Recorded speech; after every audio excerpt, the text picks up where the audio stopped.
অতিরিক্ত দাম বেড়েছে বর্তমান সময়ে অতিরিক্ত। যেমন কি আমি যখন নতুন চাকরিতে ঢুকছি 2021-22-এর দিকে, ওই সময় কাজু বাদামের রেট ছিল হচ্ছে মন প্রতি আপনার 2100 থেকে 2200 টাকা। ওই বাদাম এই 2025 সালে এসে দাঁড়াইছে হচ্ছে 7000 টাকা।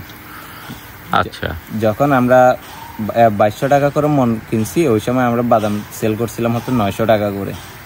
এখন তো অনেক রেট বাড়তি, তার জন্য বাদামের রেট একটু বাড়তি হয়েছে। বেশ কয়েকবছর আগে সরকারি সাহায্যে বান্দরবনে প্রচুর পরিমাণে কাজু বাদামের চারা রোপণ করা হয়েছিল। রোপণের কয়েক বছরের মধ্যেই প্রচুর ফলন আসা শুরু করে এই কাজু বাদাম গাছ থেকে। তবে ফলন হয়েও এখানকার কৃষকদের ভাগ্যের কোনো পরিবর্তন হয়নি, কারণ গাছ থেকে পাড়ার পরে খাওয়ার উপযোগী বাদাম তৈরি পর্যন্ত অত্যন্ত জটিল একটি প্রক্রিয়ার মধ্যে দিয়ে যেতে হয়।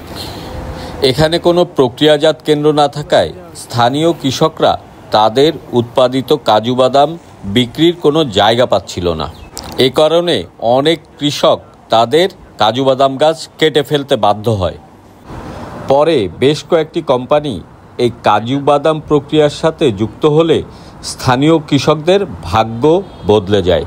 যে কাজু বাদাম গাছ তারা একসময় কেটে ফেলছিল, এখন সেই কাজু বাদাম গাছই তাদের অর্থনৈতিক একটি বড় অবলম্বন হয়ে দাঁড়িয়েছে। সম্প্রতি আমরা গিয়েছিলাম বান্দরবন। সেখানে একটি কাজু বাদাম প্রক্রিয়া কেন্দ্র ঘুরে সেখানে কি দেখলাম সেটি আসলে আজকের ভিডিওতে তুলে ধরা হবে। আমাদের কাজু বাদামটা হচ্ছে আমরা রোমাতান্সি থেকে কালেক্ট করি, সেই প্রায় মন প্রতি আপনার 7000 টাকা করে।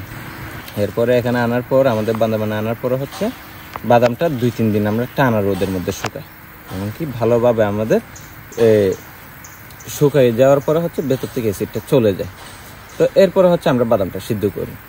সিদ্ধ করার পরে হচ্ছে টানা একদিন আবার রোদের মধ্যে শুকানোর পরে আমাদের বাদামটা কাটিংয়ের উপযুক্ত হয়।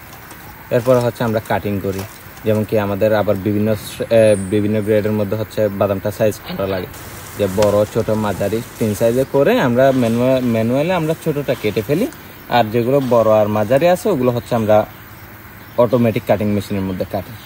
কাটিং মেশিনে কাটার পরে হচ্ছে যে কনভেয়ারের সাহায্যে আমরা শেকারের মধ্যে নিয়ে যাই, যে শেকার অটোমেটিক শেকার আছে ভাইব্রেট, ওইটার মধ্যে হচ্ছে আমরা যখন বাদামটা নিয়ে যাই ওইখানে যাওয়ার পরে বাদামটা আলাদা করে দেয়। আমাদের যেটা খোসাতে বাদামটা লেগে থাকে ওইটা আলাদা হয়, আর যেটা থেকে খোসা থেকে আলাদা যেটা হয়ে গেছে ওইটা হচ্ছে আমরা নিচে আলাদাভাবে পেয়ে যাই। এরপরে হচ্ছে ব্লোয়ার মেশিনে যাই। ব্লোয়ার মেশিনে যাওয়ার পরে হচ্ছে যে খোসাটা আমাকে আলাদা করে দিবে, কারণ খোসার ওই সময় আমার আর কোনো কাজ নেই, আমার শুধু বাদাম নিয়ে কাজ। তো খোসা যখন আলাদা হয়ে যায় আর যেগুলো ম্যানুয়ালি আমার করা লাগে, তখন আমার অল্প সময়ের মধ্যে আমি কাজটা শেষ করে নিতে পারি যে ম্যানুয়ালি করে নিই। এরপরে হচ্ছে প্রায় আমাদের আবার একটা 200 কেজির ড্রায়ার মেশিন আছে, ওই মেশিনের মধ্যে হচ্ছে আপনার 8 ঘন্টা ড্রাই করা লাগে 80 ডিগ্রি সেলসিয়াসের মধ্যে। পরে হচ্ছে যে ওইখানে আলাদাভাবে গ্রেড করে, যে বাঙ্গা আলাদা, গুড়ি আলাদা, তারপর হচ্ছে হোলনাট আলাদা, সবকিছু আমাদেরকে আলাদা করে। একবার যখন আপনারা খাওয়ার উপযোগী বাদামটা পেয়ে গেলেন, তারপরে এটা কত দামে বিক্রি করেন? এটা হচ্ছে আমাদের খাওয়ার উপযোগী দামে প্যাকেজিং করার পর হচ্ছে আমাদের প্রায় 1 কেজি বর্তমান সময়ে চলতেছে হচ্ছে 1800 টাকা করে কেজি। 1800 টাকা কেজি, প্রিমিয়াম কোয়ালিটি। তো 1 মন ভাঙালে কি পরিমাণ আসলে ক্যাশনাট পাওয়া যায়? 1 মন যদি ভাঙাই ওইখান থেকে আমরা পাই যে হচ্ছে আপনার অতি জোরে কয় কেজি, 8 কেজি। 8 কেজি। অতিরিক্ত দাম বেড়েছে বর্তমান সময়ে অতিরিক্ত। যেমন কি আমি যখন নতুন চাকরিতে ঢুকছি 2021-22-এর দিকে, ওই সময় কাজু বাদামের রেট ছিল হচ্ছে মন প্রতি আপনার 2100 থেকে 2200 টাকা। ওই বাদাম এই 2025 সালে এসে দাঁড়াইছে হচ্ছে 7000 টাকা। আচ্ছা, যখন আমরা 2200 টাকা করে মন কিনছি, ওই সময় আমরা বাদাম সেল করছিলাম হচ্ছে 900 টাকা করে। এখন তো অনেক রেট বাড়তি, তার জন্য বাদামের রেট একটু বাড়তি হয়েছে। আচ্ছা, ধন্যবাদ আপনাকে। আসসালামু আলাইকুম।